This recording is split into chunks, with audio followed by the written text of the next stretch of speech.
All right, we're live again, guys. We are back with Jetscentral here. Appreciate him stopping by. That was funny when the echo thing happened. We really need a tech guy eventually. Who knows if it'll happen now?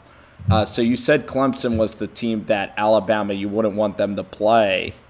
What other team? And then I'm going to talk about Clemson myself.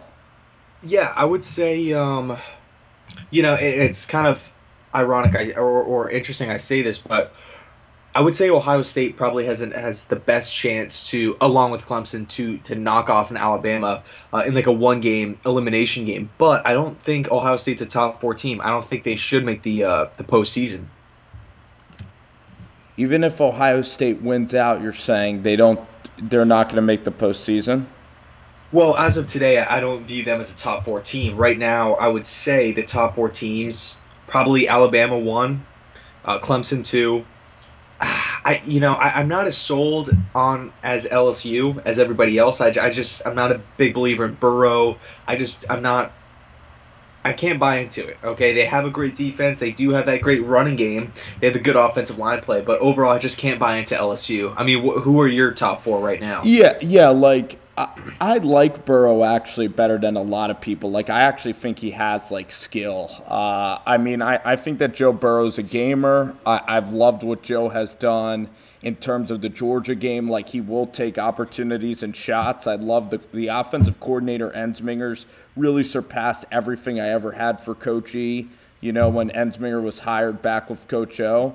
I just think tomorrow night, like, there's no way that Joe Burrow can keep pace with Alabama. And the thing about Joe is he's not elite. Like even Terry Wilson has more like raw skills than Joe Burrow. Like he's not an NFL guy or anything.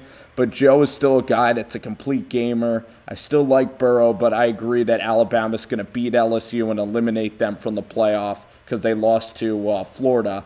I actually think the toughest matchup, like I disagree with you about Ohio State. I don't think Ohio State's good at all. They can't run the ball right now. Dwayne Haskins is good, but that's all they have. They're really terrible elsewhere, and Urban Meyer's lost that team. I think the Oklahoma Sooners are actually a dark horse this year. Okay, yeah, I could see Oklahoma making a push. Alabama in the past has had trouble guarding against the dual threat quarterbacks, guarding against the wide open spread out system, the up tempo play. You saw them struggle against teams like Auburn, like Oregon, like Ohio State. So Right. it's going to be interesting to see what happens with that whole thing and how Nick Saban can. Has Nick Saban finally developed a blueprint on how to stop these up tempo offenses? What I'd really want to see is I want to see Northwestern beat Notre Dame. I know you love Clayton Thorson, but I'd love Yeah. to see Oklahoma and Michigan. I know you're a big Michigan fan too. I love Shea Patterson. I love this whole redemption story after everybody counted them out. Everybody was slamming down on Jim Harbaugh after the Notre Dame game. And I'll tell you what, like, I love Oklahoma, though. I love Kyler Murray. I think Kyler Murray's an NFL talent. I think he's a truly a rare college quarterback. I think that could be a really special player that can go down in college football history if he gets a shot at Alabama. If we get Alabama and Oklahoma in Dallas for the first playoff game, that game would be a track meet, and I think Oklahoma would have a chance, especially since Bob Stoops, they fired their defensive coordinator, and that could sometimes spark a defense. So I think Oklahoma is really, really good. Like, Yeah. I love Oklahoma this year. I love Oklahoma, and then it would be Michigan and Clemson. I think that would also be a great game as well. Yeah, Michigan and Clemson would be a great game because Michigan has whatever. I think they have the number one defense in college football right now, and it's just like it's a collision of two worlds. You look at Jim Harbaugh and his pro style approach. Don Brown, the defensive coordinator over there, they're basically a factory for NFL players. And then you look at Clemson, and they're kind of the traditional college team. They're spread out. They kind of have the basic 4-3 system on defense, and they just let their athletes go out and be athletes. So that'd be an incredible game, Michigan versus Clemson, especially if it's played in the cold. Yeah, I mean, I think it's going to be played like at a bowl site. It would be played in Miami or it'd be played in Jerry World. But I think like Shea would have a great chance. I think Trevor Lawrence is coming into his own. Like this Clemson team is just picking up so much momentum. And I think the ACC is terrible this year. I think even, some diehard ACC fans would admit that. I'm curious I'm curious to ask you this question. Do you think that the Big 12 in general is trending downward, especially if Matt Campbell were to leave Iowa State? Yeah, I definitely think so. I mean, I was a big believer in West Virginia, right? I thought West Virginia I thought they were destined to make the playoff because going into the season, of course, just because I really liked Will Grier. I thought Dana Holgorsen, I thought this was a season where they kind of get back to the winning ways like they had with Geno Smith. But then they lose to Matt Campbell, and I credit Iowa State, the Cyclones, the fans. They packed the house. They came ready to play, and they killed the Mountaineers. Okay, so I credit Iowa State, but it's just such a letdown for West Virginia. Oklahoma obviously had that loss. Texas started off the season rocky. It's just been full. TCU's not even ranked anymore. It's just the Big 12 is filled with disappointments. And it sucks because it is one of my favorite conferences in college football. And I think they just need to add you got to add a conference championship game, right? Well, they do have the championship in Dallas. If you remember, Oklahoma played TCU. Okay, did they add that championship game now? Yeah, they did, but there's only 10 teams in the league. Like, I think they should add UCF to the league, personally. Right. UCF and Memphis. I think you should probably add 2 teams to the league, the Big 12. Well, you have to expand at some point. If you're this conference, everybody kind of looks at this conference anyway, kind of like they don't look down upon them, but they just kind of look like these guys. Nobody ever is serious that comes out of this conference. Yeah, I think like Mike Gundy's just always going to be an offensive guy. I mean, West Virginia actually had a defense. Like they're actually trying to separate from the Big 12 mold. I just think Gary Patterson is never going to get back to where he was. Like I think he's on a serious downfall. And I could say this objectively. I think Gary Patterson's really overrated right now. Like I think that he's going to end up leaving TCU. Like he had his window. I look at Patterson. I'm not a believer in him. I look at Kansas State. Like Bill Snyder's going to retire eventually. It's just kind of sad. Like Texas Tech. Like, I think Kendall Briles should get an opportunity because he's at Houston. Like, you just need some, like, really young coaching talent. And to tell you the truth, JC, like, I think that the Big Ten, if Jeff Brom doesn't go to Louisville, if Jeff Brom stays at Purdue, you have Scott Frost, Fleck, Pat Fitzgerald, Lovey, Harbaugh, D'Antonio, Urban, and you might even add, like, a younger, better coach for Ohio State now, and then James Franklin. Like, I think the Big Ten is freaking going to be awesome, especially when Nebraska and Minnesota get rolling. I think Iowa's still going to be Iowa. Like, the Big Ten is just top to bottom. I could argue it's going to be up there with the SEC, like maybe in like a year or two. I can't wait for that conference, dude. Yeah. Just to add on to your point, you take a look at one name that you left out, Paul Chryst at Wisconsin. I mean, he's a great coach. They're right there every year. Yeah. Yeah, and then Maryland. I mean, they're gonna have they have an opening too. Yeah, Canada's even not he even adds like some dimension. Like they have athletes at Maryland. Yeah, and so you look at the Big Ten, and this is a conference where, like you said, from top to bottom, the coaches are absolutely outstanding. They're outstanding in the Big Ten. Mm-hmm.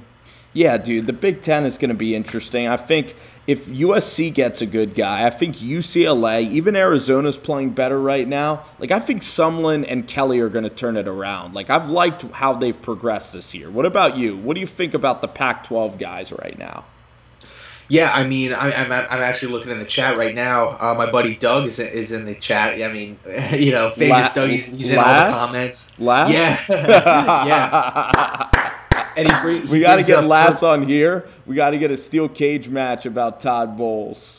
Yeah, I know, right? He We has got to his find the biggest Foles guy. I think you're lukewarm on Todd. I think a lot of Jets fans are. Nobody's as anti as Lass. I mean, that's what Lass is freaking known for, you know? Yeah, Lass is all he's on that Fire Bowls bandwagon right now. That's what he's actually commenting right now. As I say that, he says Fire Bowls.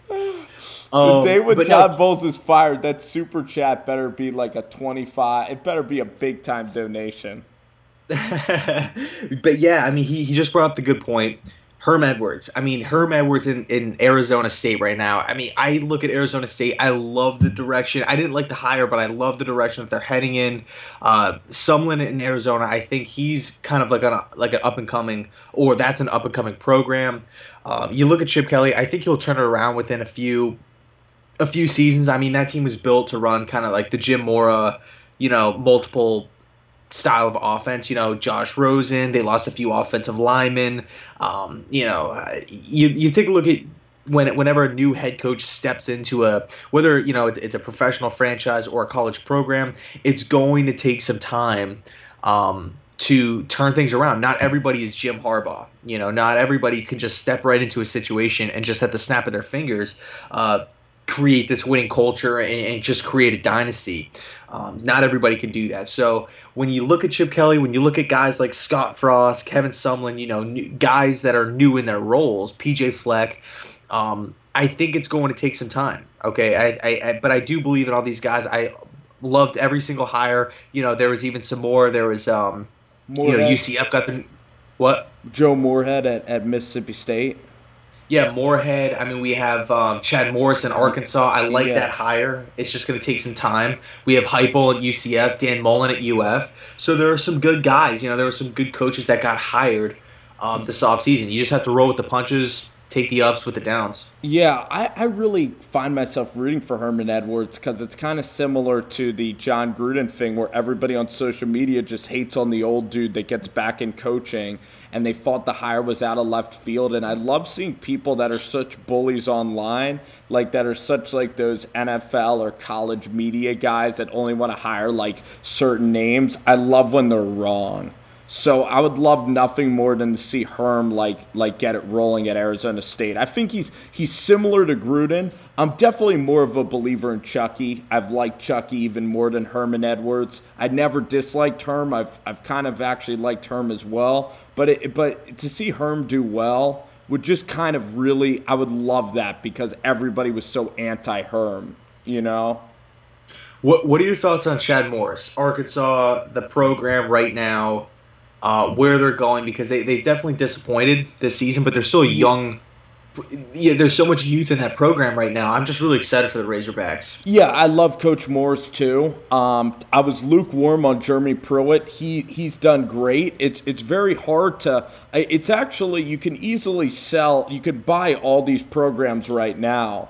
So it's hard, JC, to pick a program that's going to bust, if that makes sense. I clearly believe in Chad Morris. I'm actually going to say something controversial, though, something that I, haven't really said much. And I believe that I'm just really worried about Matt Rule at Baylor. I love Coach Rule, but he doesn't have an identity there. The recruiting is just impossible. It seems like he's climbing it like a mountain down there. And I don't really like it's just Baylor in general. I thought that they would turn the corner. So it's funny. I love all the new coaching hires. I think that I don't like Josh Heupel at UCF. I'll say that right now. I don't like the way that Missouri is going with Derek Dooley at all. So those are the programs I don't really like. But all the names you've mentioned I like, and of course this shit's gonna happen to me right now. Yeah, I can hear the static. But before the stream ends, I just want to answer Doug's question right now. He asks who's the best left tackle in the draft. I'm going to say my personal opinion, it's Greg Little from Ole Miss. Yeah. Another guy, Jonah Williams from Alabama. Alrighty, dude. It was a lot of fun. Take care, man. And we'll try to get this all figured out going forward.